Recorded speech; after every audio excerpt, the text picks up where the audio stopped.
Earlier you talked about that particular night, April 3rd, 68.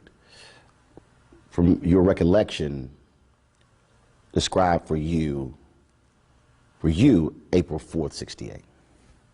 Well, I can't give you a recollection because I have none. I don't remember that day at all. The day I remember is the funeral. And what I remember about the funeral is that lights, cameras everywhere, and it was hot. And I was on my mother's lap. I was a little restless. And during the middle of the service, they end up playing the piece where my father talks about his own eulogy at the end of the Drum Major Instinct sermon that he had delivered February 4th, 1968 at Ebenezer. Now here is the thing. A few days before, when my mother was preparing me, and this is the part that I'm told, when she was preparing me to see my father laid out in the casket, she told me, when you see your father, first of all, your father is going on to live with God. He's, a spirit. And when you see him, he won't be able to talk to you. Because she knew that whenever Daddy came home, I used to run up in his arms and we had this kissing game. Now, I do remember the kissing game. Mm-hmm. She didn't tell me about that. And so here at the funeral, suddenly, here's Daddy's voice. And she didn't realize that she had told me, he won't be able to talk to you anymore. But I'm hearing his voice. Even though he's not talking directly to me, I'm hearing my dad. And I'm literally, there's probably film where I'm looking around. And she said I was looking like he was coming up out of the casket. That was very confusing for me that day. And then I do remember, I don't remember going out of the church. Yes, I do. I remember the casket going by. We get out of the church, and then I fall asleep along the route that we walk from Ebenezer to Morehouse. I wake up at Morehouse, and you kids are just strange, the things we notice. So I'm looking up at the stage, and it just looked like something was not angled right. It was like something was crooked, and that's all I remember. I don't remember speeches. I just remember my dad's voice at the actual funeral. I don't think anybody can comprehend what your life was like and that of your sister and your brothers and your mother in the years afterwards. Because this huge figure, who for you is Daddy, mm-hmm. but for the rest of the world is this icon. Talk about that. Having to go forward and he's not there. Yeah. Well, it was tough for all of us in different ways. For me, it was the incessant drive of looking for another daddy. It's like, can they be my daddy? So we had these photographers that were around a lot. And when I think about it now, it's like paparazzi. Mm-hmm. Growing up, we had a lot of photographers around, but we had some after. And I can't remember if it was Flip Schulke or someone else. But at one point I said, can he be my dad? Because they were around so much. And it's interesting because kids don't really register color the same way that we do as adults. So that was one thing. I was looking for Daddy. Uncle Andy became, like a surrogate father to all of us. He was actually the only one who stayed around, really, out of everybody. Consistently came by to see us and everything. And then there was another gentleman, Bob Green. I don't know if you know Dr. Robert Green, mm-hmm. who's an educator, worked in the movement in the latter stages. But they came around a lot. The other thing for me is that initially I was fearful that something would happen to my mom. So in the initial stage, I was like, please don't go. Because when she would leave to go out of the house, out of town especially, I didn't know she would come back. So we had that kind of trauma. And my journey was probably totally different from everybody else's because they had, including Dexter, they had an opportunity to spend time with Daddy on the road doing some of the work. Dexter got to go with him to tour some areas of Mississippi. Martin and Yolanda, Martin went with him there as well, but Martin and Yolanda got to go on a couple of marches or so. I didn't do anything. So I'm the child that is clueless as to whatever has taken place. So I'm trying to sort all of this out, and my mom is trying to hold it all together. Mm-hmm. And I don't know this personally, but what she shared, you know, even in her recent book that was published, My Life, My Love, My Legacy, she talked about trying to pull it together coming out of that room because of that void, that emptiness. And Martin was in the bed right there next to her, and she had to do what she needed to do in that room before she emerged, because she had to go into mommy role, she had to go into carrying the legacy role, building the King Center and all the work that she was doing. And I never saw my mother really cry. She was just this strong figure, but she helped to try to translate all of this for us and help us understand that our Father made an important sacrifice for all humankind. And I think that's what helped us ultimately, because I went through my cycle of hating, anger, and still struggle a little bit with anger. But I think because of the things she taught us along the way and that she modeled, it kept us. Because, I mean, what we went through, and then my uncle the next year, being found in his pool mysteriously, and he didn't drown, no water in his lungs. He was there when Daddy was assassinated, so we're thinking something's connected. According to, you know, the accounts of Alvita and the brothers, that Vita heard him say, you know, I know you know something about my brother's. No, she heard her father say, I think she said, I know you know something, or that somebody said, I'm coming after you, or, oh, he said, I'm coming after you or something. I can't remember. I don't want to get it wrong. But the point is that he was mysteriously found in his pool. Then my grandmother gets shot. Right. So we're dealing with, for me, in a matter of 6 years as a child, I'm trying to sort through all of this. So by 11 years old, Dad is assassinated. Uncle's killed. Grandmother's killed. In 6 years. In 6 years as a child. So I couldn't figure all of this out, and I didn't talk a lot as a kid. So you can imagine I'm holding all of this in, and my mother did in the early stages brought a psychologist in, a psychiatrist actually, just to check on us to see if we were okay. And they felt that we were okay. The problem is they didn't come consistently. And so we're carrying this stuff, processing this stuff. PTSD. Yeah, and we're being taught about love, about forgiveness. We're being taught by our grandfather, be thankful for what you have left when you gather the family together. So, you know, I've had a lot of processing to do in my adulthood because we just kept moving. Mama kept us focused on the work, you know, the importance of serving and giving. You know, I tell people to this day, you know, not only with anger, but I'm still trying as we approach this 50th anniversary of his assassination. I've had a lot of emotional moments. It's almost like I'm not reliving. It's like, to a certain extent, I'm going through it fresh because I didn't get a chance as a child to really go through it in a way that I could process different stuff. And so for me, one of the biggest things that I've been dealing with throughout various seasons of my life is having to share my parents with the world. I mean, that's just been tough. And going back through the cycle of, wow, I didn't even get a chance to spend that mommy-daughter time. My mother, because it was not just my dad's loss. I lost, because my mom was she worked within the movement, had a critical role, you know, advising him, doing freedom concerts to raise money for the SCLC, was a part of the peace movement herself before he even spoke out against Vietnam War. But she was there for my first 5 years. And then suddenly, my extracurricular activities seldom came.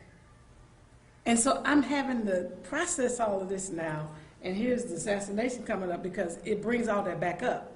That Daddy was assassinated, Mommy had to shift, everything associated with that having to do this publicly all the time, you know, you know, and it's tough. It is tough. For you, April 4th cannot be an easy date every year.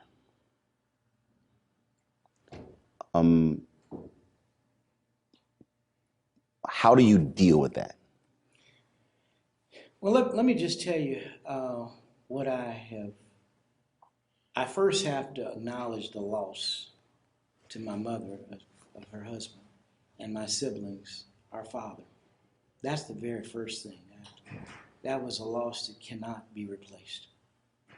But then I look further and I have to glean and understand that the nation garnered a message and an understanding of a movement. And that is, I mean, for example, you know, if Dad had not been killed, well, probably we wouldn't be dealing with the things we're dealing with, first of all. We'd be at a different place. But had he been killed in a different way, it was the way, the trauma, the traumatic way that he was killed that I think makes his message, his movement, even more lasting. I think it would have been lasting regardless, because Dad was just connected. I mean, I wish that I had that level of connection that he had, not just to God, but to the universe and to human service. I mean, you say something like, if a man hadn't found something worth dying for, he isn't fit to live. And you do it. You know, now, I may be willing to die for my child, my wife, and my child, but I'm not ready to go. I mean, most of us are not. But you have to be very poignant and strong. Figure out, you got to be willing to die for what you believe in. That's when people are very serious. You know, Hosea used to say. Hosea Williams. Williams, I should say. Hosea Williams would say. I know, but for the folks who don't know, go ahead. I appreciate you sharing that. You know, he was looking at a picture, Dad, and Hosea Williams was a complex man. He was a chemist, as you may know. But he was an agitator. He was, I mean, he had alcohol problems. He had all kind of things, all kind of flaws like we all do as human beings. And he used to attack my mom. And so I was going over there to deal with him. Say, now look, you say you love Dr. King, and I'm sure you did, but you're always attacking my mom. Dr. King's vision wasn't about no bricks and mortar. It was about feeding folk. Well, all of that is included. So what you're saying is not quite right. But I never got around to saying this because he looked up at this picture of Dad above his and he said, you know, I love your dad. I never met a man like him.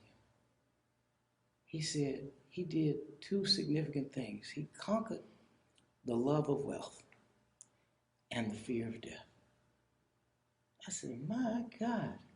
Say that again. He conquered the love of wealth and the fear of death. Now understand, when you don't really care about money, you know things are going to be all right, and you're not afraid to die, you're unstoppable. And that's the kind of spirit that all of us need if we want to address these critical issues today. Not being afraid of what people are going to say or who's going to follow us, particularly if you know you're standing on justice. You're standing on the shoulders of great individuals, because we've had great people in our nation's history and world. It didn't start with Martin Luther King. Martin Luther King Jr. certainly was one of our greatest of our time. But you know, there have been great people going way back who did things with nothing. I mean, you go back to think about it, Harriet Tubman, who said she could have freed more folk if they knew they were slaves. I mean, we've had some. You know, think about Frederick Douglass. I mean, the list goes on. Du Bois,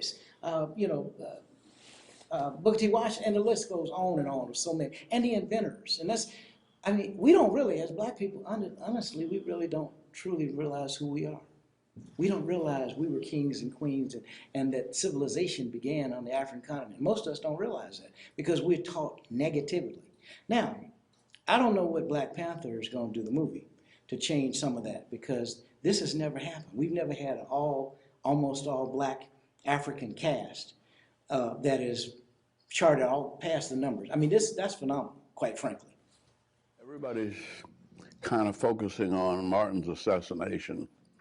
And I've been trying to figure out a way to help them to realize that he didn't go nowhere. That his body was buried, but his spirit is more alive now in more ways than any of us can ever imagine. And I think I say that there's nothing that I've done that I did on my own. But that's the view we held about death. He was never nervous about dying. In fact, he almost put you into dozens talking about your death. And he made us laugh at death to keep from getting nervous. And he said, look, you're going to die. Death is the ultimate democracy. And you got nothing to say about when you die, how you die, where you die. The only decision you have is what is it you give your life for. And you can do that any day and every day because you know not the day nor the hour. And then he'd switch gears and say, but if your time comes, I know how sorry and trifling you are, but I think on my good day, I could even preach you into heaven. And he would start preaching your sermon, your eulogy, bringing up every trifling, ignorant, sinful thing that he could think of and asking the Lord to forgive you and let me in.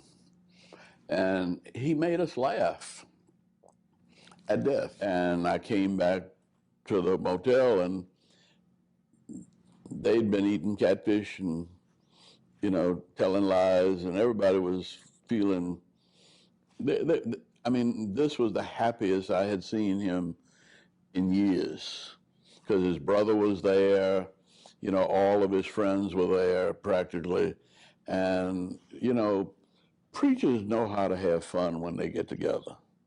And preachers have fun like preachers have fun. Can't nobody else imitate that or understand it, because they're signifying with each other in Bible verses and all that kind of stuff. And, they have their own language. And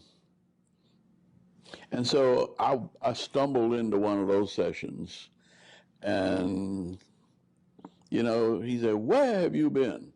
I said, I've been called. You haven't called me all day long. Don't you know I'm the head of this movement? You got to report to me. You think you get... I said, hold on, wait a minute.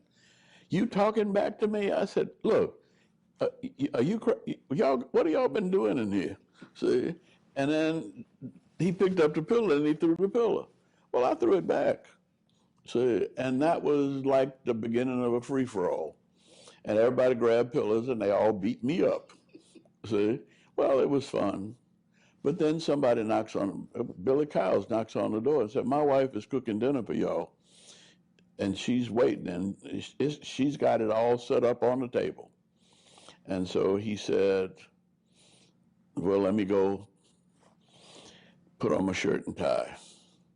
And he went upstairs and put on his coat, shirt, and tie. And he'd just come out, and I said, look, it's still cool. You better get your top coat. And it was almost as though he was saying, I don't need a coat. And he sort of raised his head like he was testing the weather. And then shot rang out. And we all gathered together after we came back from the hospital. And we all decided that you can slay the dreamer, but we will keep the dream alive. Take me to the last conversation you had with him. When was it? The last time I had an opportunity to talk with Dr. King was in mid-March.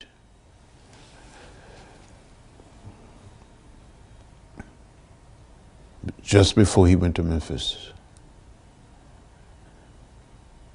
It was at Pesca's hotel, a restaurant. He had been meeting with a group of rank and file members of organization working with low-income or poor people. They were black, white, Latino, Asian American, and Native American. Because he wanted the Poor People's Campaign to look like America. And he kept saying, I will see you in Washington. And he never made it to Washington. The night that he was assassinated, that evening, I was in Indianapolis, Indiana, campaigning with Robert Kennedy, working toward his nomination, the Democratic nomination for president. And when I heard that Dr. King had been shot, I didn't know his condition. When Robert Kennedy came to speak, he said, we have some sad news tonight that Martin Luther King Jr. had been assassinated in Memphis, Tennessee. So prior to him saying that, you didn't realize it. So when that audience found out, that's when you found out. That's right. When the audience heard the message, I heard it at the same time. And I cried. And I said to myself, will we still have Bobby? So I went back to Atlanta and helped in preparation for the funeral and stayed there for about 2 weeks. I got back in the campaign and went to Portland, Oregon, and with Robert Kennedy. And then I went on to Los Angeles.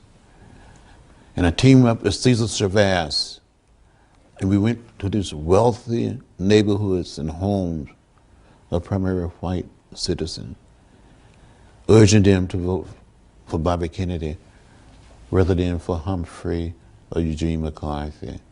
Went to churches.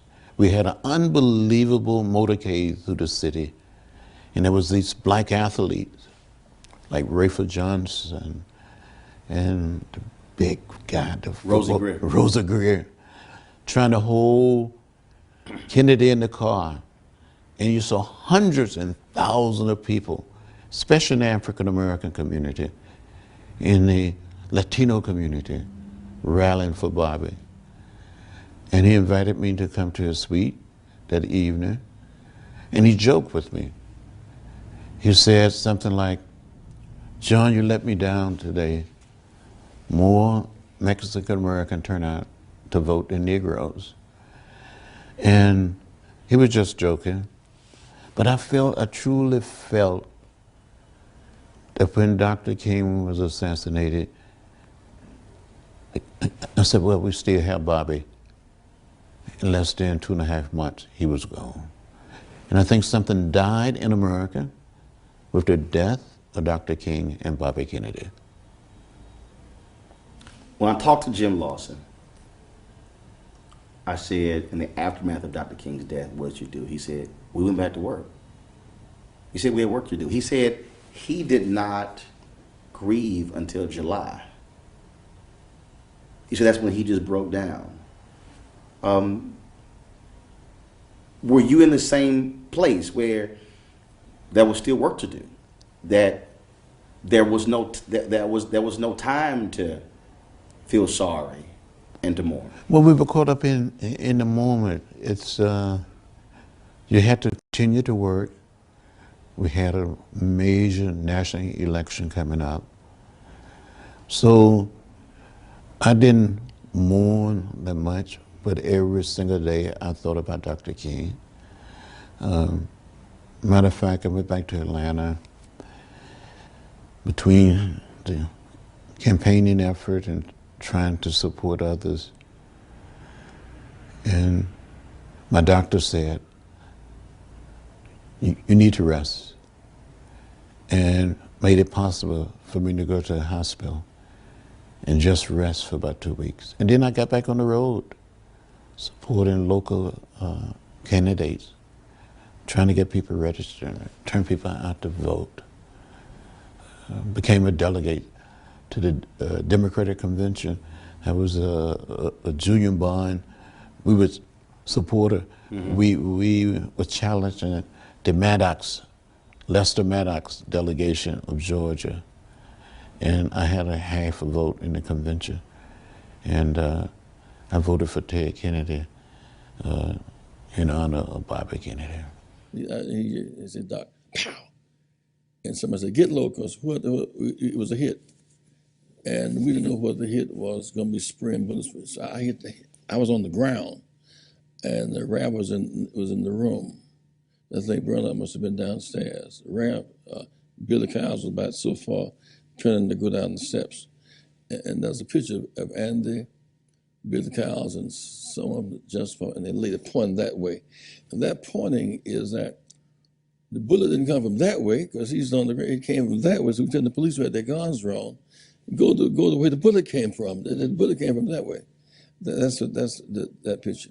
Mr. Withers, the photographer, he was there, and he scooped a couple of jars of blood, tried to give me one and Ralph one. I couldn't touch that blood.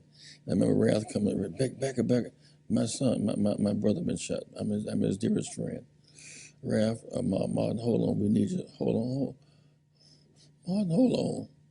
But Doc was gone at that point, And so I just got up and ran myself off, and I was standing next door, the room next door. I called Mrs. King. She was in the bed. She said, Jess, how you doing? I said, I'm doing this fine. I said, Mrs. King, couldn't quite get my mouth together. I said, I'm reading. I said, Doc been shot, I think, in the shoulder. I knew better. I couldn't say what I had just seen. They want to check up in that way.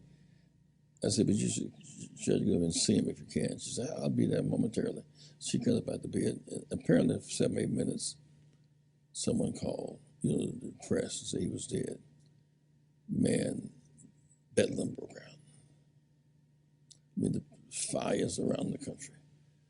But what excited me the most was, I think it was Reverend Joe Lyre that said, we can't let one bullet kill a movement. We went through all the trauma of his death. I remember being in the room with Harry Belafonte and Sidney Poitier and Robert Kennedy, talking about what Dr. King meant to us.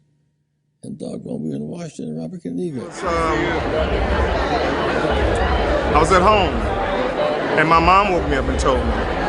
And I remember her crying, and when I seen her cry, I started crying. I mean, it just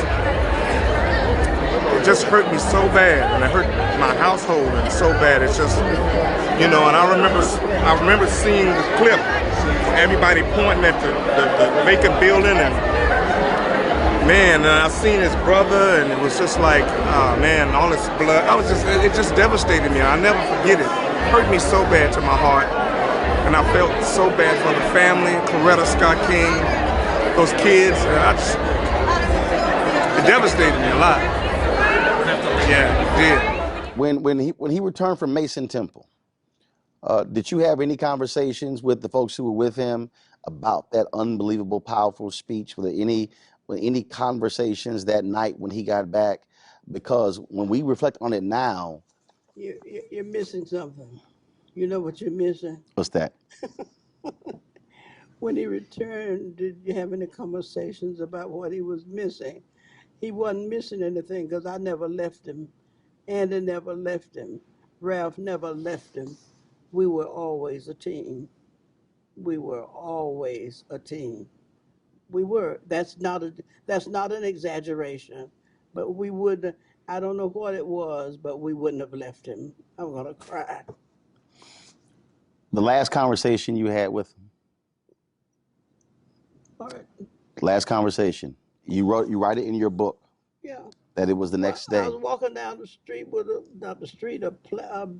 somebody's balcony with a big plate of fried chicken. And you wrote in your book that it was April 4th. I don't remember days like whatever the day was. I'm gonna walk you through. It was April 4th, and you had a meeting in Atlanta, and you had a meeting with Dolores Harmon, and you said, I got to get back to Atlanta. And Dr. King said, no, we need to talk about plans to training in Memphis. And you said, I got to get to Atlanta. And he kept telling you, you can get a later plane. And you said, I got to get back to Atlanta. And you said the last words to you were, get a later plane. And you left Memphis that afternoon.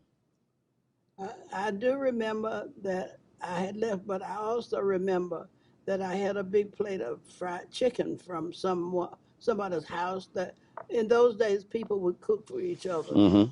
And this woman was glad to cook a plate of chicken, and she knew Dr. King was going to eat some of it. So he really loved eating that fried stuff. So there's nothing to talk about except he loved to eat fried chicken. What is it you would want to know? He, I brought the chicken to that woman, to that house from another house where they actually did stuff like that. Mm-hmm. You're too young to remember when people would pass food from house to house, but, not because they needed to, it's because they wanted to. Mm-hmm. Oh, serve Dr. King some chicken, So, You were in Atlanta when you found out that he had been killed. uh, now that's the very very hard part for me Mm-hmm. to detail, and so it's I remember somebody. I remember that I had a plate of food that Martin, because he had not had any dinner. And that was a previous day, on April 4th. You were in Well, Atlanta. okay, well, you're reading, so I got to go read my It's all book. good. It's all good. So April 4th, you're in Atlanta, and Rita Samuels tells you Dr. King shot, somebody Yeah, killed him. I need to read that again because my recollection is I went to get this plate of chicken, and I don't want to debate about it Right, right, until right. That was April 3rd. That was April 3rd. yeah. So this is the next day, Yeah, and yeah, and you. I don't remember. I'm gonna go get my copy It's all down. good. Well, no, that's your copy right here. Yeah, And so Andrew Young called you, and y'all talked, yeah, and you said, "I wish I could have been there with him in that last moment. Talk with him one more time, showing total support for what we were about." And he said, "That's all right." And he was calm, and he was consoling you. And I reflected on what Martin had said to me that morning, get on a later plane. And you said, Andy and I both had an abiding love for Martin. We love him still. We both still cry sometimes as we remember. yeah. So yeah. The closeness, I think, is what a lot of people don't really understand. How close all of you were. It was too late to do anything different. We were close. We were like I don't know what it is when you, maybe in the I don't know military or somewhere where people get connected and they stay connected. That's not a good analogy, really, because I remember taking him some food at that woman's house, and when I took the food, and now I got to think about which happened which happened first. Mm-hmm. You know, the shooting or did I get the food in his hand and things like that. Those are not details that I have held on to because I didn't need to. And you're the first one that asked me, about that I used to talk about. He was walking down that corridor in the church Mm-hmm. with some staring at that lady's high heel shoes. Do you still miss him? Yeah, yeah, I do.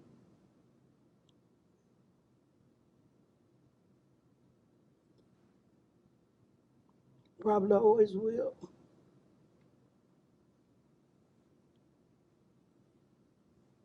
I was sitting in the kitchen having something to eat. The radio was on, and like a lot of people, I guess I was in shock. Excuse me, miss. Can you come down, please? I'm sorry. And I'm weep. And weep. And well, I played Martin Luther King on the stage on Broadway, and so I got a chance to meet the family, spend time with a lot of the family. So it was a very special. Well, it was obviously a devastating moment for all of us. Martin King always talked about the fact that he would be shot down in the streets of the nation in the midst of this campaign. He started talking to us about that actually with the assassination of John F. Kennedy in November 63. Were it not for a promise you made to your wife, you probably would have been on that balcony. Well, who knows? Yeah. But y'all were meeting, y'all have all those different. Well, as a family, we try to eat dinner together each night. So. And you told me, you said, yeah, I'll be home by 6. That's right. We agreed 6 o'clock dinner, and so I was on my way home. I was in the kitchen with Dorothy when we heard the news over a television set that Dr. King had been shot. At 6:01. Now I just left him, not too long before that. I was stunned when you said we immediately went back to work, that you did not really grieve until July. You said it was the work. That's right. Yes, that's right. Well, in the midst, like these terrible times in which we live, doing creative work on behalf of truth and justice, on behalf of people, on behalf of the wonder of life, on behalf of dissolving sexism and racism, doing work is one of the best ways for us to grieve. So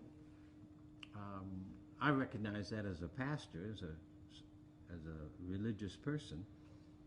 So yes, 9 o'clock Friday morning we marched, and I worked through the night to be sure that we were going to be there. I think I remember being shocked and stunned. Of course, the passing and the death of someone in the public space was not something that a 9-year-old considers.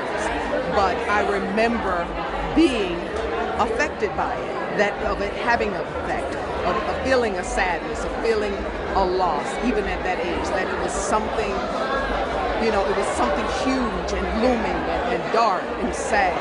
I think that was the beginning of, what loss looks like. You dropped him off at the airport,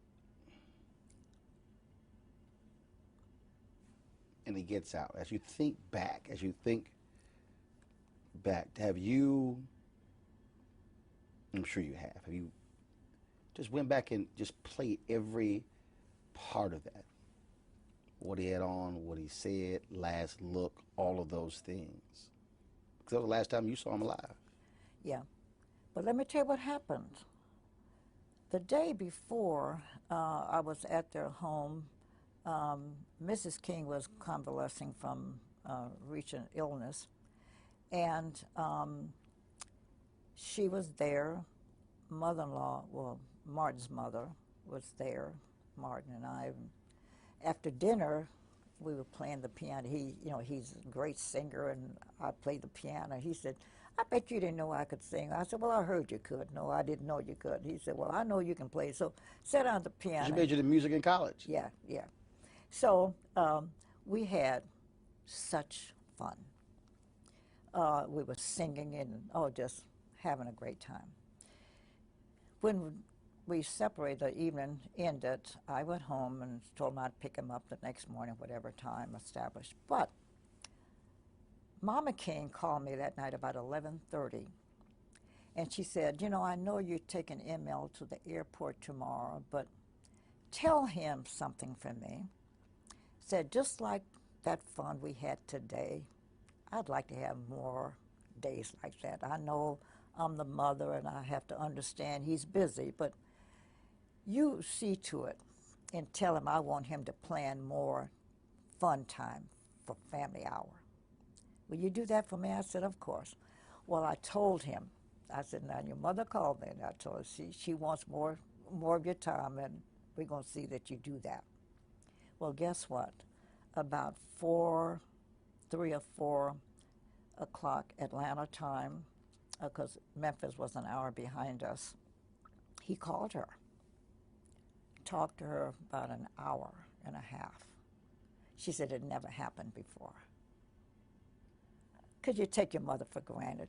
He knew she was going to be there. She was supportive of her. The son loved him dearly. But he didn't bother to call her. But when I saw her that first time that night, because I went over to check on them, she said, listen, when this pain subsides a little bit, I'm going to tell you how much I appreciate what you did. Because he told me you told him what I said. And that prompted him to call, and they had a big laugh about, here's the call. And he knew, I think, because he called his brother. He'd never done that before. Called him on the phone, I understand, talked a good time with him.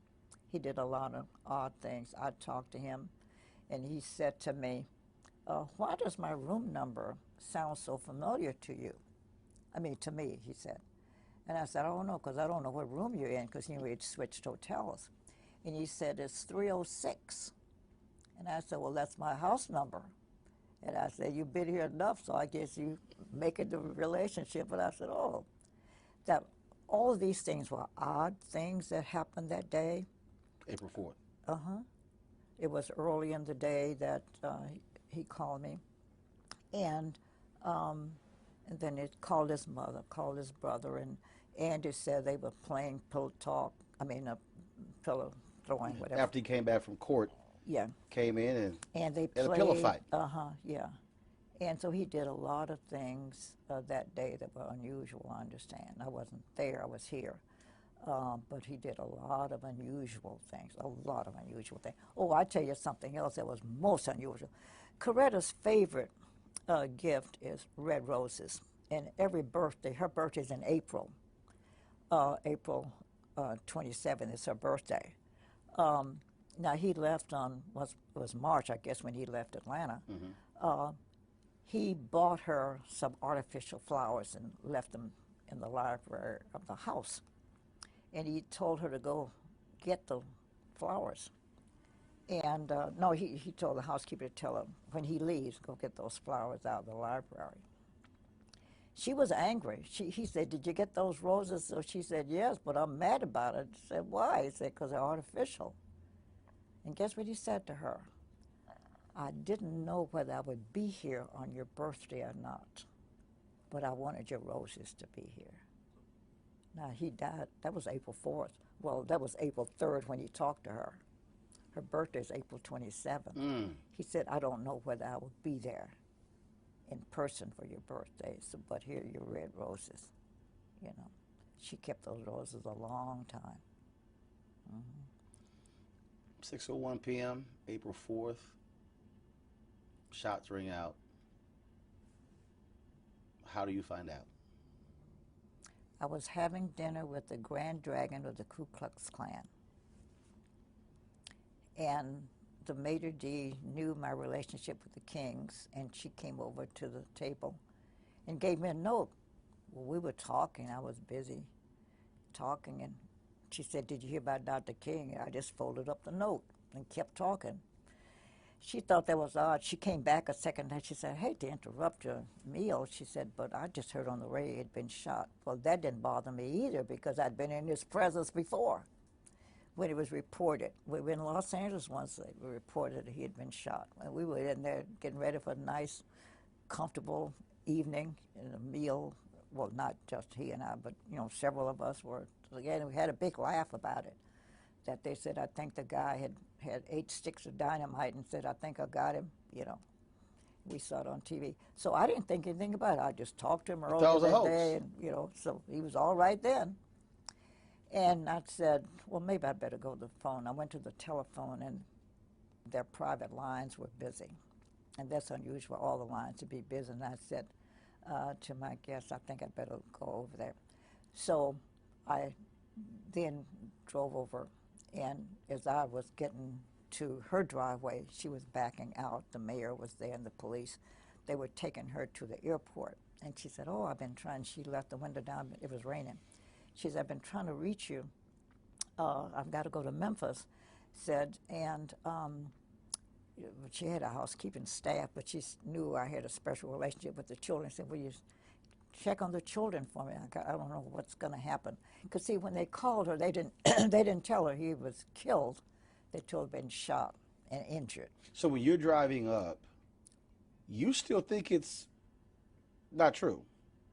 Well, I think something must have happened in order for the mayor and the police Right. to Once, come as get I him. said, I knew but as you're something driving happened. over, you're going, okay, we've heard this before. Let me drive over. Yeah, right. But then Yeah. when you turn that corner and then you see Yeah. police and the mayor, that's when it hits you. Just something. Okay, something happened. Something did happen. And so you pull up. She rolls the window down, but she doesn't know that he's gone. That's right. She didn't know it. And it wasn't until she got to the airport that she got the call that, and I think the mayor got the call that he is gone. And so Martin's secretary was there at the airport to join her, and they went to the ladies' room, and that's when she got the real official word. And then she came back home. So you're in the house with the children. And I stayed. I didn't leave there until 5 days later, 6 days later. You know he's gone. Did you wait for her to return to tell them, or they made aware, the children? Oh, I would never, not even consider telling the children. She came shortly, I guess, after, well, I guess they could speed, but she came, it didn't take her long to get to the house, and she came in telling her staff and everybody. By now, the house is filling up because everybody else now has heard.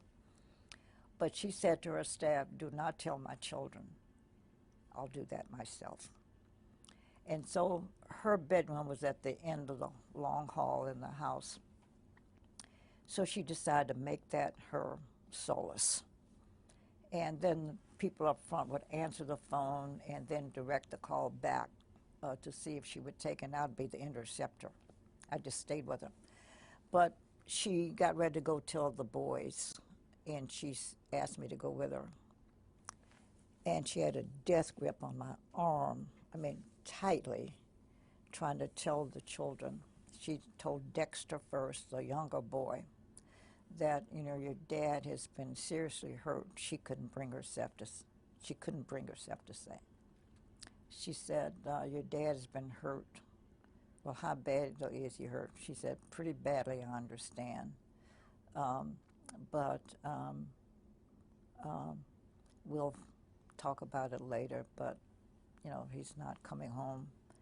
And I've got a lot of things to do. And he said, well, if he's hurt bad, and he jumped out of his bed. He said, if he's hurt badly, why are you still here? You all do everything together. Why are you still here? And he was chastising her. And she said, oh, well, got a lot of decisions to make. And she was calmly, still holding me so tightly. And then we went to the other side of the room, which was the other boy's side, Martin. And she told him, he was older, so she said, it's pretty serious. And so we got a lot of decisions to make. I don't know what we're going to do first, but it looks like he's very, very serious. She still can't say. She couldn't say it. And he said, well, what must I tell my children, my friends at school tomorrow? So she said, well, you're not going to go to school, so you won't have to worry about that. And he leaped up. What do you mean? I have to go to school. Miss Davis said that, cutting her classes. And I laughed later, not at that moment, but I said, oh, that teacher put fear in those kids, cutting these classes. But she finally got out of the room, and then she had a sigh of relief, that she finally had told them. Now, Bernice was too little. She was only like 4, I think, and didn't understand. But Yolanda came in, and she sat on her mother's bed right beside her, and they embraced, crying, like, we're big girls, we're not going to cry. Daddy wouldn't want us to cry, so we're not going to cry, Mommy. We're going to pull this thing together. The two of us can do this. And they are wailing. The most poignant moment. That was a difficult moment for me, and I guess I was crying too, because they were just embracing tightly, saying, we're not going to cry. We're not going to cry.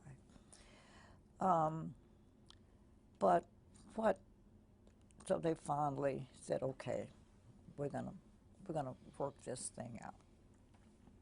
as the calls were coming in, they would assume Mrs. King would want to talk to the president. And so you know his voice. So I would take the call and said, okay, Mrs. King, this is President Johnson. But what was interesting, everybody had the same message. And it's the same one maybe you and I make, like someone dies, she said, if I can do anything, let me know. And meeting it, you know, anything you need me to do, let me know. If there's anything I can do. Mm-hmm. Everybody had the same message except one call. Kennedy, Robert Kennedy. His call was the one that was different. He said, Mrs. King, it's obvious. Now, when he called, it was, now see, in Atlanta it was about 5 or 6-ish, and people started calling. And so up until now, it's almost 10. Mr. Kennedy said, it's obvious, Mrs. King, that you need more telephone lines because I've been trying to get you ever since the news broke. But Mr., and I'll make up a name because I don't remember the name, but Mr. John Jones is en route to Atlanta now to install 9 telephone lines for you. He'll be there at 12:30 tonight. He's en route now. I also heard on the TV that you'd perhaps want to go pick your husband up in Memphis. So we've dispatched a plane. It's already there in Atlanta. The pilot's name is Sam Smith, tailgate number 12345, telephone number 822. So whenever you want to go, all you have to do is make this call. He will take you, and he's in readiness whenever you want to go to Memphis. Also, who's your point person? And she told I was going to be her lead spokesperson. And he said, Zernona, call every hotel in the city of Atlanta, talk to the management, and put a clamp on all the rooms in the hotel, in the city, that people will be coming to this funeral who are heads of states, and we got to be sure we have the right allocation of space. And my team will be there tomorrow morning, and we're going to set up an office at 123 Maple Street, and we will help govern things. And he just laid everything out, and we followed his rules. Because he had been through it. Mm-hmm. He said, we know how, we've got experience in this. We know what we're doing. And he was right. And I was there when Jacqueline Kennedy came, which was the expected moment. Two things happened. I don't know, you got time for me to tell all this? Before I tell you about Mrs. Kennedy, I'm going to tell you about Nixon. He wasn't president at that point. He was the Republican candidate. Yeah, the candidate for Republican. He called our newspaper publisher and said, I know Dr. King's feelings on me, but do you think you could help arrange for me to come visit Mrs. King? My wife and I want to come make a call on her. And he said, no, I can't do it, but I've got a very good friend who's at her house, and he was talking about me, and she will tell me whether you can or not, so let me get in touch with her, and then I'll call you back. So he called me, and I said, I don't know, I have to run it by her. Well, when I told her that, in the house there were people who said, oh, no, Dr. King would want to see him, and so they talked to her, saying, no, why don't you say no? Well, I had her last ear, so I said, Mrs. King, this is not a time for politics. Why don't you let him come, but let's lay some ground rules. Mm-hmm. No entourages, no press, no nothing. Just come. If he's making a personal call, then he personally can call on her. So she bought my advice and agreed. Called Mr. McGill and told him and said we wanted him to come unannounced. And sure enough, he came. But guess what happened? He came up, and we knew what time. They told us all the way. He's at the airport now. He's on his way. So we knew when to expect him. And when he came here, I went to the door, the front of the house.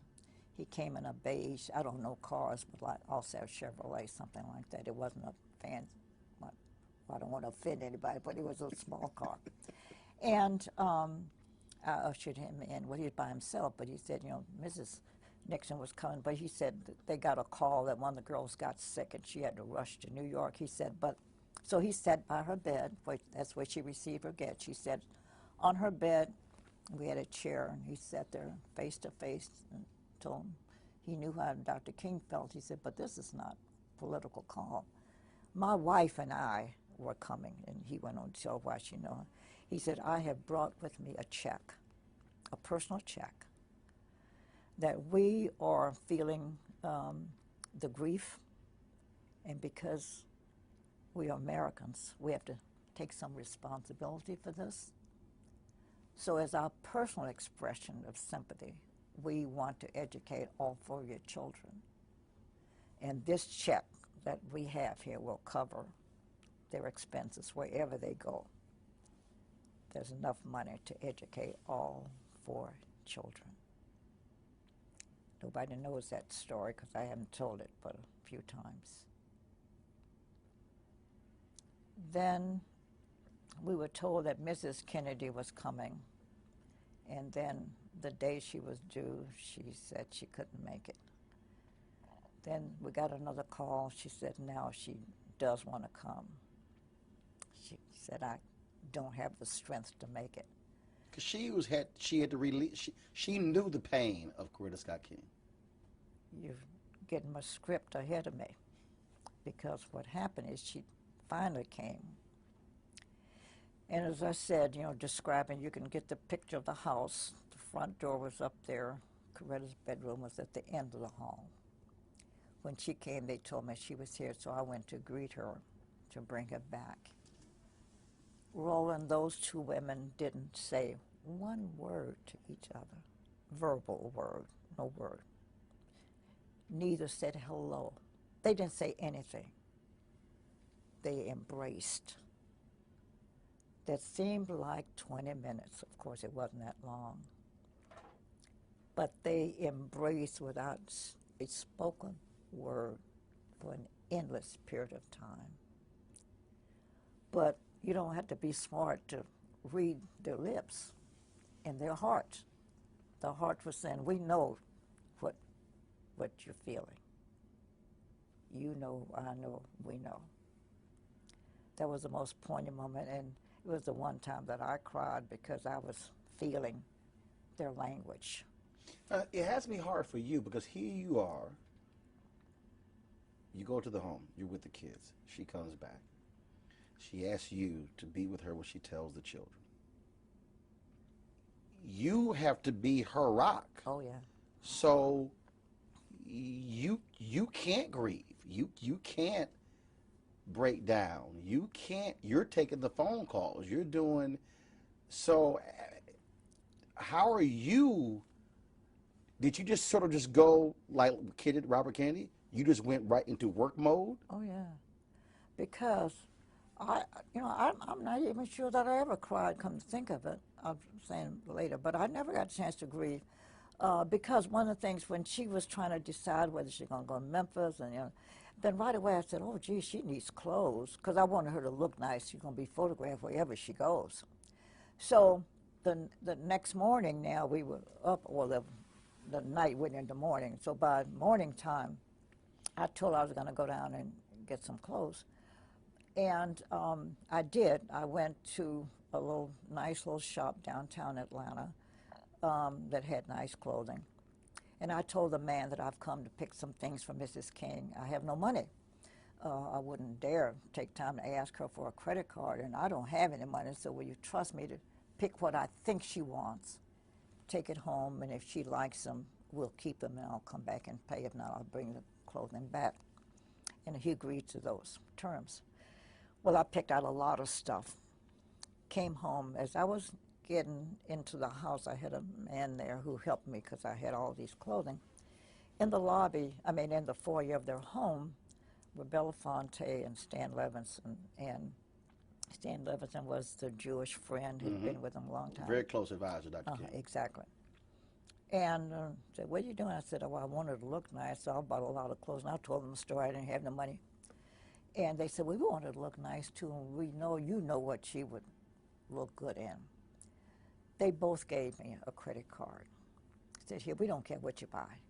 Buy what you think you want for her. Here are the cards to pay for them.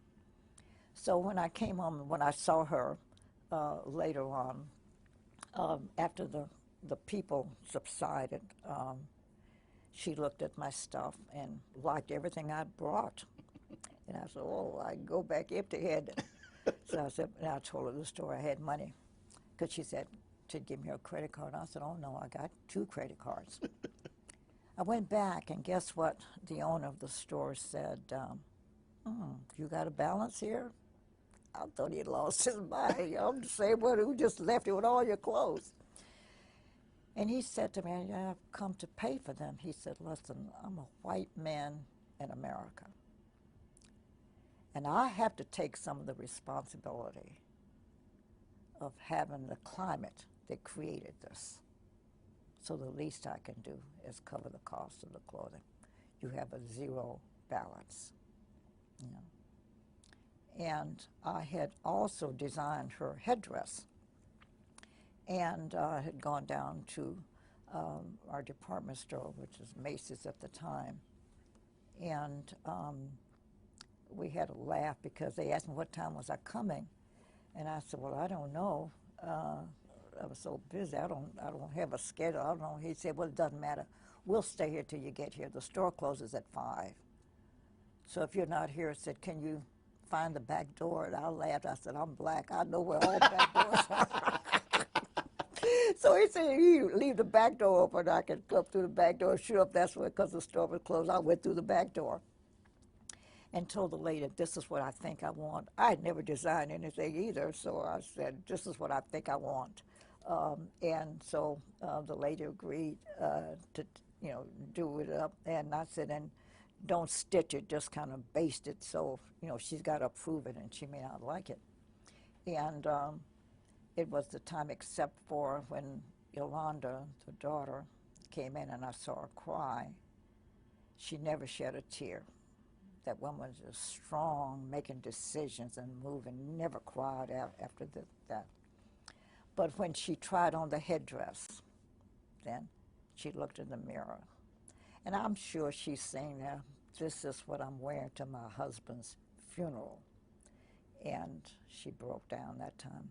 But those were the only times she cried the whole time, in that whole long week. It was a week-long.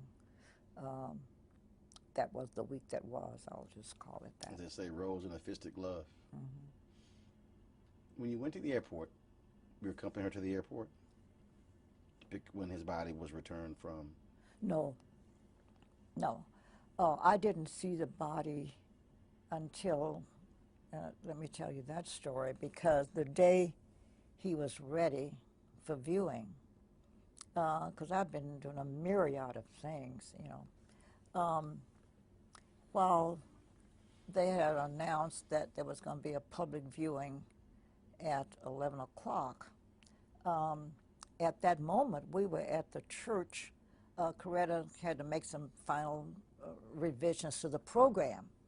And so she went over to the church, and the security guard called her over there to say, Miss King, what must we do? Said, there are thousands of people lined up here to see the body. And so what must we do? And she said, oh, and it had begun a misting rain, and the worst kind of rain is a mist, it's just falling on you. She was such a kind, considerate, compassionate woman. She said, oh, well, let him go on in. And I said, no, Coretta, you should see him first. And I said, the public will wait, but you need to see him first. And what good advice that was, because once we finished the church, we went over to view. And I was, Harry Belafonte and his wife and I were the only non-family members. Everybody else, it's a large family. And I saw them when they came in. I stepped aside, and Coretta came down, and she had a faint response, like she was going to collapse. When I walked up to the bier, he looked awful. it looked as if someone had gone and just dug up a big glob of clay and whoop, slapped it upside his face. I was horrified. So I stepped over quietly to the mortician and said, "Sir, is there anything you can do to the side of his face?" He crashly said, "Miss, his jaw was blown off. That's the best I could do." I was shocked. Loudly in the Loudly. presence Corrected of him. the All of them family? could hear. Oh, I was so angry with him. And I finally said, "Forget him." And I said, "Something has to be done," because he looked horrible. I mean, this big old glob of stuff. And so Coretta and I, they're sitting down. Oh, and I looked at Mama King, that's the mother, who's dark-skinned. And then I saw Belafonte's wife, who was white. And back in those years, women always carried loose powder. And I was hoping that they had some. And I said, "Mama King, you got any powder?" She said, "Oh, yeah." She gave me her powder, which was dark. "Julie, do you have some?" And she said yes. Hers was white. So I took the two and stood over the casket, looking at Martin's face and making myself a little roux of a mixture. Belafonte came over, took his handkerchief, and put it around Martin's neck. And so I'm dabbing to see what I've got here, trying to match the other side of his face to get a balance to it. And I finally got it. And Coretta smiled. And so I'm brushing the excess off of Martin's face. And Belafonte and I never knew what happened to the handkerchief. It was his handkerchief he had taken out of his pocket. And the excess, we folded it up. But he was to stay there till midnight, and then we were moving him to the church for another viewing at 3 a.m. And so I did it again because the body oxidizes with air. And so I went and did it again. So I did it 3 times before the actual funeral. Martin Luther King, I believe at least a year before he was assassinated, began to understand that he had gone so far that it would be almost impossible for him to escape danger, if not death. And so we began to talk about it. And up until the very end, when that last night at the Memphis meeting of garbage workers, when he said he was ready. That's the way Christians like that think about life. They want to be ready when the time comes. And I think he was preparing himself. And yes, when he branched out into the Vietnam War and met criticism, when the Poor People's March did not materialize in the way he thought it would, and even then people thought he was out of his element, he began to understand that he was accumulating enemies in what we then call the power structure from all over the country and all over the world. And here's why I believe that Martin Luther King probably died at peace, because he had prepared himself for death. Describe for you April 4th, 1968. Where were you? What were you doing that day? I'll never forget that day. I believe, I remember, I think I almost woke up to it, to learn of it. And as much as we had learned of his encounters with danger, I have to tell you, Roland, assassination I was not prepared for. I was young and married and just had my first child, and you know, for me, the civil rights movement would go on, or some version of it, forever. Yes, I knew King was in danger. And yes, Malcolm X had been assassinated. Mm-hmm. What I did not understand is that I was in the decade of assassinations, where when people disagreed with you, they would kill you. Kennedy, Malcolm X, MLK, JFK, Medgar Evers. Think about it. And That's 5 in 5 years. Of one decade. And what is not coincidental is that if you look at the decades of the 20th century, none was more robust in change, and in change that brought results. It was as if the country had a cataclysm, a lot of change, a lot of reaction. It was a strange period, Roland. See, that started for me, that strangeness and that unbelievableness that that was happening to a lot of our political figures in those days started to me with the assassination of John Kennedy. Mm-hmm. You know, I never will forget that day in my life, or any of those days, because I was actually on my way to a business meeting when they came on the radio and interrupted and said they at that time they were just saying they thought he was dead, but he had been shot in Dallas. And I'm thinking, my God, this is the 20th century, and this is the United States of America. And you mean to tell me our president can be assassinated? I mean, back in the days of Lincoln, but okay, fine, it was, you know, but not in the 20th century, with all the protection and all the pre-planning for his routes and all the stuff like that. He could be assassinated. That was unbelievable to me. I actually saw Robert Kennedy get assassinated on TV. I was watching that night, you know. So Martin Luther King. Now, for Martin Luther King, who was Martin Luther King was the main warrior for the black people, as far as I'm concerned at that time, you know.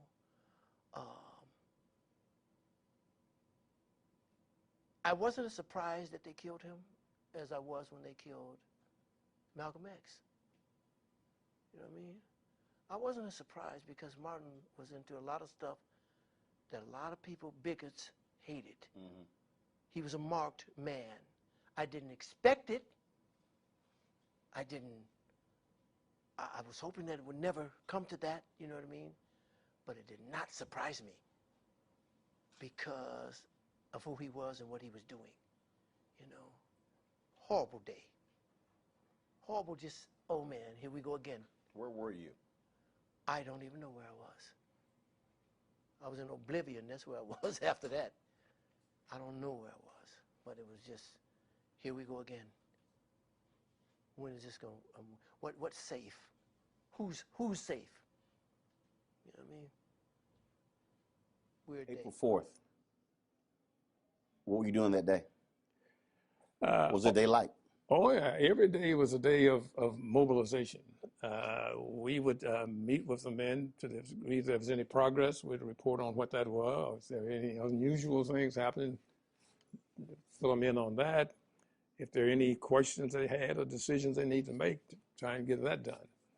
But everybody was mobilizing for the march. But you also had a court hearing that day, if I'm correct. Yeah, that was a series of injunctions. But SCLC took responsibility for dealing with the injunctions. Andrew Young and James Orange and some of the other fellows and their lawyers took responsibility for the court because the court had enjoined the march. It had not enjoined the mobilization and community action work that we were doing. So that day goes along. Go throughout the day, get to the evening. Where are you? I'm at the headquarters building of what was called then the minimum salary building of the AME Church, which is the building next door to where our mobilizing headquarters were, which was Cleveland Temple. In the evening, I lose track of the time, but the word came over the radio that Dr. King had been shot on the balcony at the Lorraine Motel.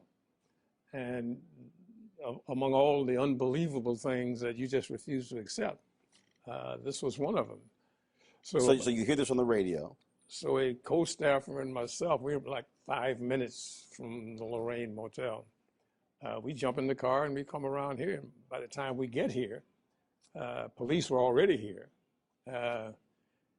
keeping people out as opposed to keeping people in. And this whole evening was just one that we had difficulty believing. Dr. King, as prominent a leader as he was, to be shot on the balcony made no sense to us at all. It was not like he was a stranger in town. He should have, and perhaps did have, as much security as you could have. But the evening ended with not only with the shooting, but with him being taken to the hospital. Our responsibility then was to make sure that nobody else was injured. I mean, the city obviously was just outraged, and our job was to make sure that the people, got home all right, didn't confront the police or anybody else with any activities that would cause there to be more harm. And then to reconvene a meeting of all the partners in this thing to talk about where do we go from here. You get word that he's died. Where are you, and how do you react? Well, personally, it was an incredible level of sadness. It was not like you had a leader who preached violence. You had probably one of the most committed men to nonviolence, yet to be killed through a violent act. We were a little, we had to think through what this all meant. How and what do we do with the men the next day? How do we handle the notification across the country as to what was taking place in Memphis, and at least whatever advice we were going to give to other folks, how they should react. And clearly, the country was beginning to go up in smoke. The anger that was across their major urban areas was just incredible. I interviewed Reverend Jim Lawson, and he said the next day he went to work. He said, we literally did not have time to stop. And he said it wasn't until either July or August that the grief hit him. He said, but literally, he was completely in work mode. Well, I think that's typical of everybody, and certainly Jim, who was such a major part of this. We had 1,300 men, 1,300 families. Who knows how many children that were a part of all this. We had a community by now that was totally mobilized in support of them. There needed to be direction given. There needed to be a conversation with the leaders. There needed to be addressing the young people, many of whom had become reluctant supporters of the strike, but they were supporters. We had to at least make sure that no one gave reason for added violence against any community members. And to try as best as we could to prepare for what ultimately became a major march on behalf of Dr. King himself. And we were getting deluged with calls from all over the country of people who really want to know, is it real, is it true, is it, et cetera. I distinctly remember a call from Byatt Rustin, who was on a radio show in Westchester County someplace, where people were equally upset. And I think Byatt mentioned on the radio, if you want to do something to help people in Memphis, send $1. And the outpouring of concern and support, in a day or so, we felt down here where there was duffel bags, army duffel bags filled with dollar bills that people were so impacted by this. But as Jim said, we didn't have time to stop. We almost went from his death mode to mobilizing for this major march that we got committed to. And I believe we had 40 or 45,000 people show up for that march. We had to deal with what was going to take place in Atlanta. And to their credit, The men, while they regretted and was suddenly upset by Dr. King's assassination, they remained committed to their goal. And they organized themselves. They made their own decisions about how they would respond on a city basis. I can remember we were real concerned about whether or not we wanted to take the marches back downtown. A minister here in town whose name may be lost in all the history, Reverend Henry Starks, who took just personal responsibility for organizing and mobilizing the march to dramatize to the business community and certainly to the city leadership that these men were committed to this. And I think we wanted to take a day off, but the men asked us, aren't we going back downtown? Aren't we going to march today? And for those of us who were staff, we had to really not only pick ourselves up, but to try and understand that, this was a tragedy that happened in the course of a major movement, and understand that Dr. King was certainly aware of the risk, but he was also committed to the. Well, it's kind of hard to describe because I was a single dad at the time and my boys. To me, it was just such a loss of, I don't want to say hope because that's not quite it, but the possibilities that could happen. I just done the Martin Luther King story with Paul Winfield and Cicely Tyson a few years before, and it was just devastating. I was in Detroit and trying to sit my kids down and say this doesn't change the possibilities is just very hard. It's just very devastating.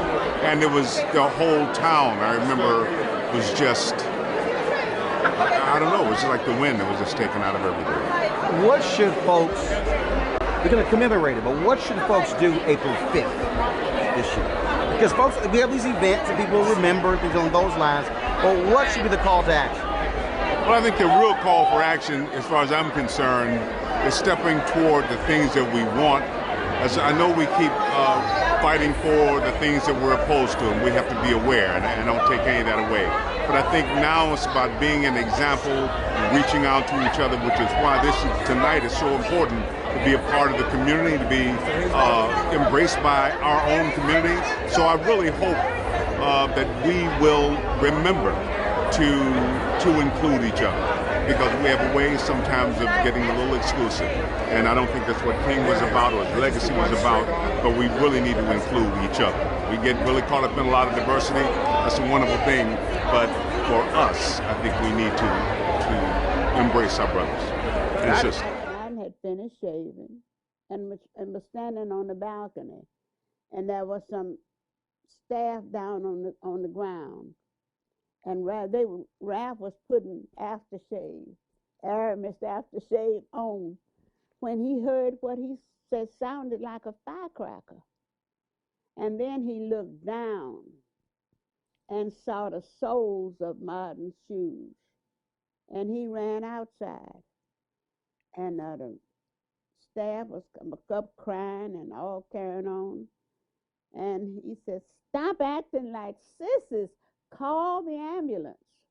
Call the ambulance. You don't have time to cry. Call the ambulance." And he called the ambulance, and when they got there, the ambulance came. And they got in, Ralph got in, and took Martin on to the hospital. And Ralph said to Martin, he grabbed his head, he said, "Ralph, Martin, this is Ralph, this is Ralph, this is Ralph." And he grabbed him up and held him. And he said, Martin whispered to him, "Please, Ralph, take my people forward." And Ralph said, "Oh, Martin, oh, Martin, oh, Martin." And he never said another word. He was gone. Oh, wow. When they said that Martin had been shot, Coretta called me and said, "Juanita, we always kept a bag packed because we never knew when we were going to have to move instantaneously." So she said, "Martin has been shot, and we need to go to Memphis. I said, okay, I'll meet you at the airport. And as we turned into the airport, they announced Martin Luther King just died. And my little children were in the back, and they just started screaming and hollering, oh, Uncle Martin is dead. Uncle Martin is dead. Uncle Martin is dead. Oh, what about Yoki? What about Yoki? Because my daughter and Yoki were like, you know, they were in diapers together. So they were each other's first friends. So we got there, and the chief of police and everybody was around Coretta. And because I told you we were getting ready to go to Memphis. And I said to her, I said, well, Coretta, I'll meet you back at your house. So I left there and went on to her house. And I stayed there that night. And I said, well, Coretta is, you know, what are we going to do? I said, I'm just so glad Ralph was not there. I said, because they would have gotten two at the same time. They would have gotten both of them. I don't remember grieving at all. This was what you always expected, all right? But you knew also that that wasn't going to end the struggle. And it's the struggle that you were concerned about.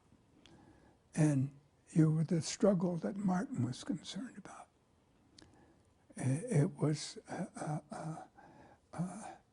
that's what it was all about, right? Is that it wasn't about, well, Martin is dead, and so let's go home. And that's nonsense. You would work harder because you didn't have a Martin King. We knew that everything was going to change. Describe for you April 4th, 1968. What were you doing that day? Where were you? April 4th, 1968, I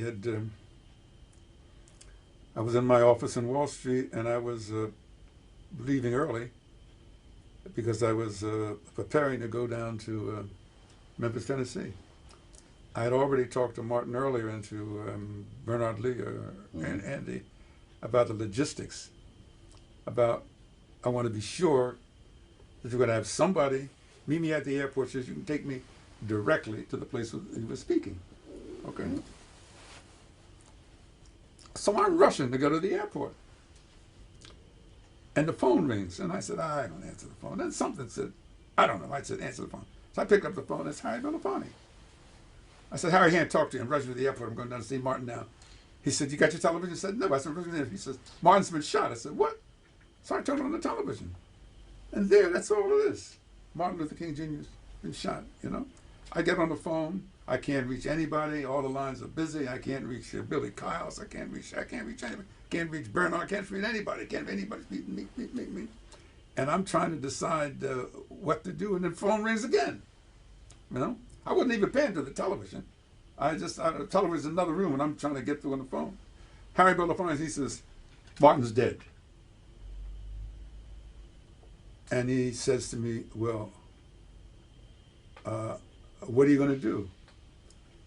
And I said, well, what do you think I should do? He said, I don't think you should. Harry says, I don't think you should go.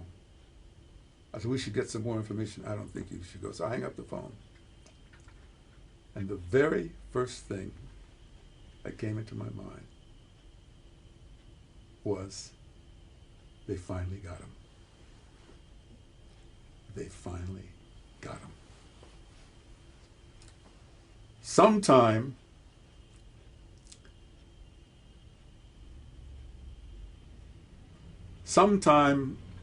our book ended. Sometime between April 4th, 1967 and April 4th, 1968, I had come to the conclusion that was not a question of whether Martin King would be assassinated. It was only when. And I discussed it very closely was Stanley Levison. And he said, well, this has always been a danger. I know. I said, no, Stanley, you don't understand. Something new has happened.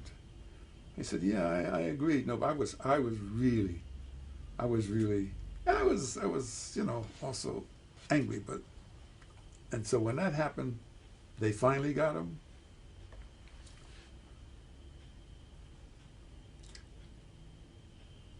Within that same thought, Roland, you know, your family, I can tell you.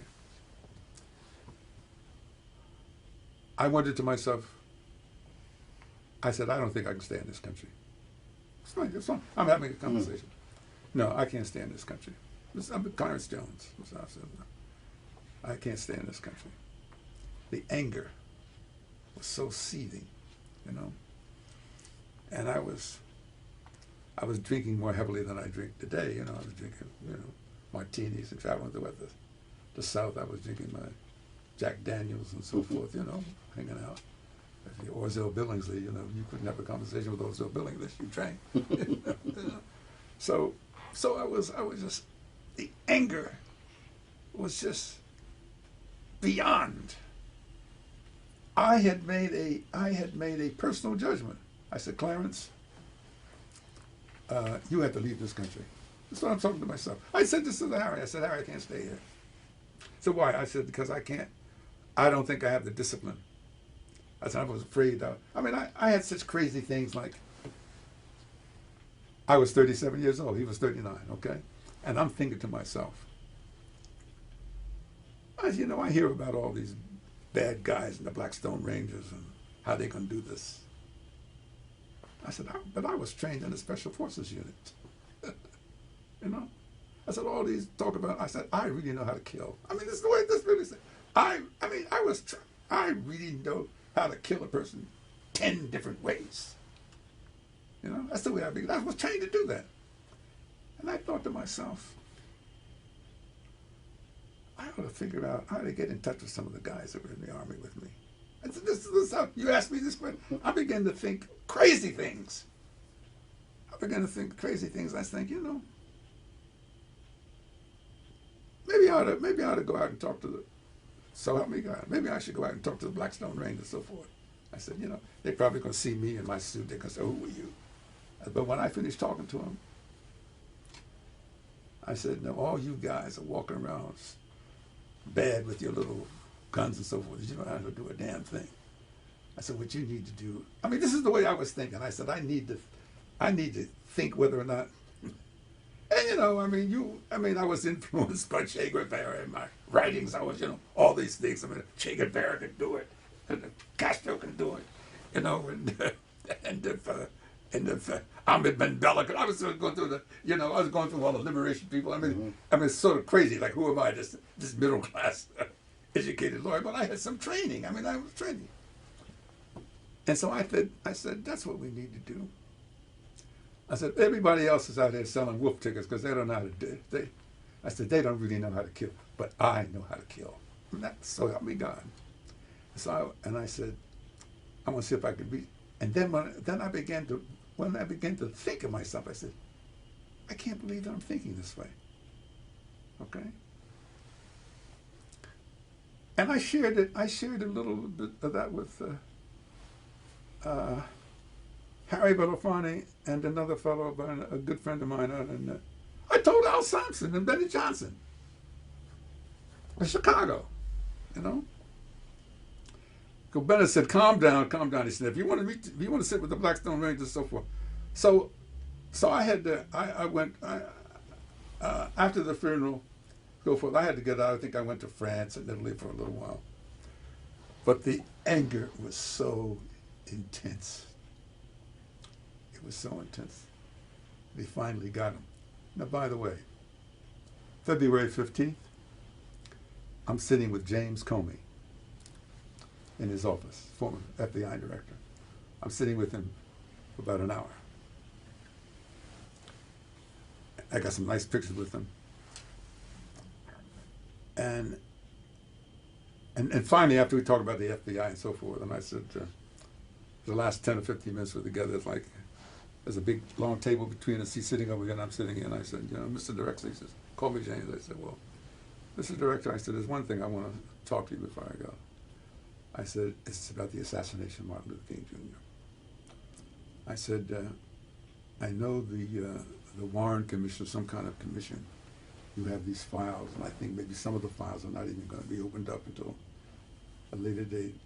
And I said, you don't have to say anything. I said, I just want to tell you something. I said, now, you know, some of the King children went into the prison, and they actually talked to James O. Ray, and one of them, Dexter, said, they said, no, I don't believe he killed my father, you know. Well, I believe that James O. Ray pulled the trigger. I think the evidence is abundant that James O. Ray pulled the trigger of the rifle to kill Martin Luther King Jr. But James O. Ray did not wake up in the early morning of April 4th, 1968, all by himself and say, today is the day I'm going to kill that King nigger. No, no, no, no, no, no.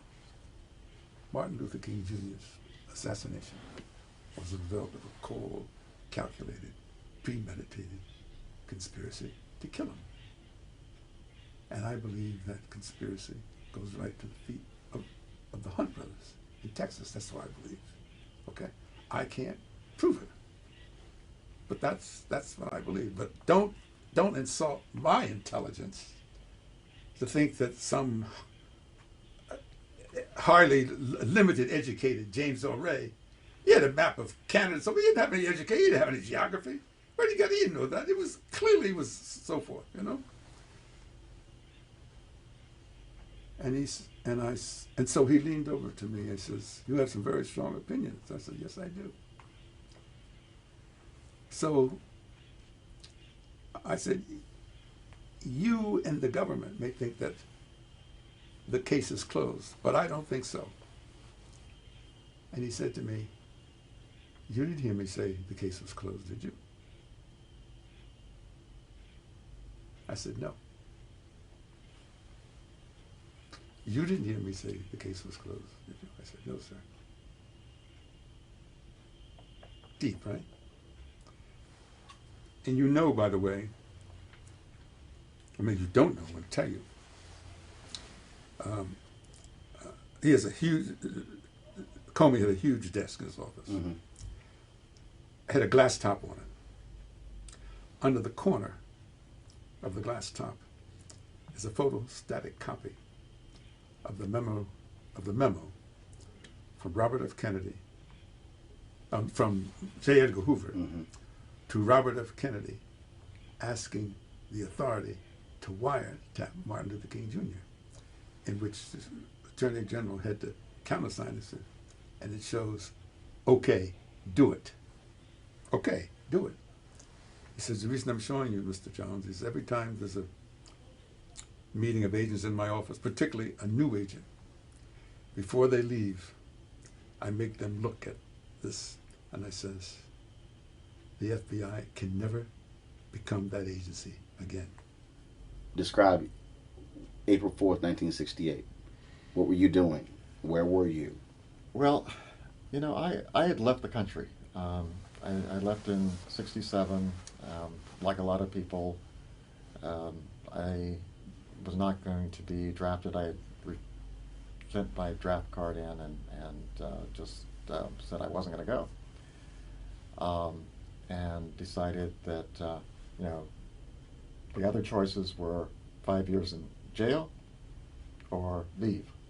And I thought, well, I'd always wanted to see the world, and saved up, my wife and I saved up whatever money we had, and we left in early fall of '67, and came back. Where'd you go? I just ran around Europe, went to North Africa for a little bit, and just any place that, actually we started in Northern Europe, it got cold, we started moving toward the southern part. Spain was kind of like California, so we spent a lot of time, we were thinking about staying there for a while. But she got sick, mm-hmm, and we had to come back, and that was in late March of 1968, and got to my parents' house, and turned out that she was diabetic, didn't know it, and you know, was just losing lots of weight. I think she was under 100 pounds, and put her in the hospital. And Your parents' house where? In Los Alamos, New Mexico. Okay. And so while she's in the hospital, turn on the TV, learn about Martin Luther King being assassinated. He was assassinated right there in Los Angeles. So for me, it was just a way of saying, look, this country is in real trouble. I mean, I recognized at that point I got to live here, deal with the draft issue, get a draft lawyer and all that sort of stuff. But I knew I didn't have to read Martin Luther King's Chaos or Community, because what I came back to was chaos. And I think that the 50 years since then have been kind of putting a lid on it and assuming that the problem's going to go away if we just don't look at it. And I think that his book is that reminder that, you know, look around the world right now. Democracy and diversity is a difficult. Vincent Harding, who I admire a great deal, and you know obviously, he said we should have advanced courses for everybody in democracy and diversity, because if you are investing your destiny to a group of people and they're not like you, different religion, different, other things, you're going to have to learn how to work with that group of people. And I don't think we as Americans understand that takes work. And if it doesn't, you're going to have Syria, you're going to have, the kind of country that just comes completely unglued.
You want to support Roland Martin Unfiltered?